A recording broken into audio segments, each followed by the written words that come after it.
Guys, convert natin sa drop bar tong MTB natin. So ayan, tinanggal ko na at kinabit ko na rin drop bar. 400 mm yung haba nito. So yung drop bar natin is Submit Cycle Cross CX Pro. So let's go, mamaya pakita natin yung mga parts na ikakabit. Guys, tanggalin muna natin yung shifter cable dun sa luma natin. So ang gagamitin kasi natin dito ay drifters na Sensa Ignite 2x9. So compatible siya sa RD na to, sa Alivio 100%. So mamaya pakita natin sa inyo kung paano natin ikakabit.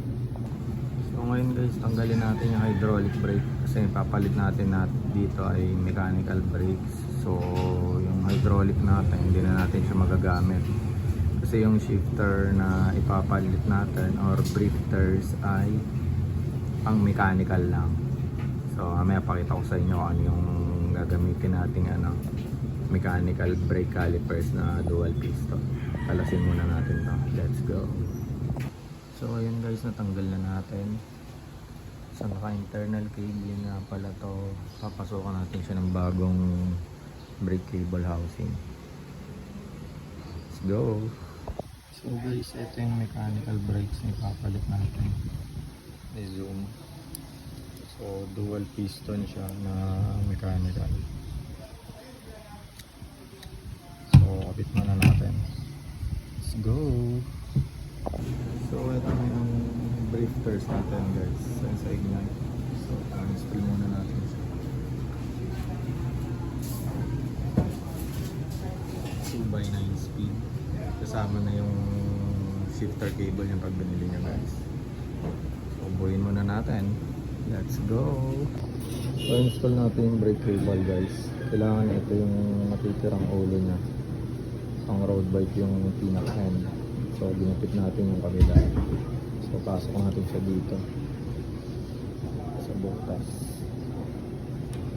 So ayan, ito yung shifter cable. Ito yung brake cable. So lagyan muna natin ng grease bago natin pasok sa mga cable housing. Test ride. Ayos. Suabe.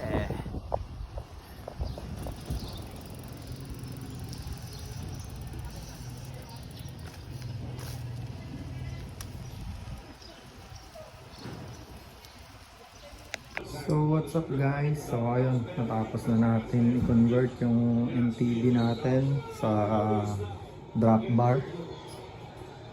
So isa-isahin natin yung mga parts na kinabit natin. So sa drifters, hindi mo siya matatawag na STI kasi pang Shimano lang yon. So ito ang tawag dito, drifters ng Sensa Ignite. So, ito yung ginamit natin dahil ang RD natin ay Shimano Alivio 2x9 din yan. So, yan yung compatible sa kanya para ma-convert mo siya sa drifters. So, pagkatapos sa bar tape na ginamit natin is yung Fisik na Takikush. Sa drop bar naman is yung Submit CX Pro Cycle Cross 400 mm.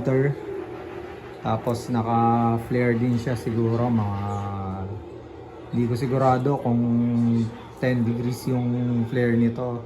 Pero maganda yung flare niya, tsaka kung gagamitin nyo medyo maganda yung reach niya. So abot na abot din talaga. So yung frame nga pala natin is medium to. So ang isa pa na ang pinalitan pa natin dito ay yung mechanical brake. Kasi dati naka-hydraulic tayo. So dahil nagpalit tayo ng drifters, hindi na siya compatible.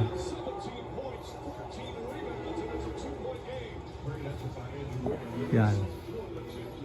Tapos sa front, Zoom DB860. So far okay naman siya. Tinesting na natin siya kahapon. So yun lang yung mga pinalitan natin para may convert natin siya sa drop bar. So, ito ay MTB drop bar. So, yung ibang tawag nila dito, Monster Cross. Hindi na rin tayo nagpalit ng fork. So, ito pa rin yung gamit natin. At ayun, meron pang nakukunan ulit. Hoy, hoy, hoy, hoy! Yan, alaga natin si Ramen. Medyo makulit yan. So, ayun lang guys. Update ko kayo sa mga susunod na raid natin. So, bukas pa yung raid natin ulit. Matetesting natin to ulit. So, okay. Salamat guys. Let's go! So, yun nga pala guys. Dito tayo kumuha ng idea. So, nakita lang natin to sa internet. So, bali, wala naman talaga tayong halos pinalitan dyan. Para lang ma-convert sa drop bar is bumili tayo ng drop bar, drifters, and mechanical brakes para pagana natin siya. So far so good naman siya, and ayun yung kinalabasan. Shoutout nga pala guys kay Anli Tulak, Anli Pajak, Anli Ahonnoy, kay Pau to Fit, kay Rochelle Cycling Life, kay Big Rock Adonis, kay TY TV Channel, kay Chris Torres, kay Chill Ride Jose, kay Brian Jason Ramos, kay Mangkalas at kay Madel Andaya. Let's go! Salamat sa inyo and keep subscribing guys. Abang kayo sa mga bagong ride namin.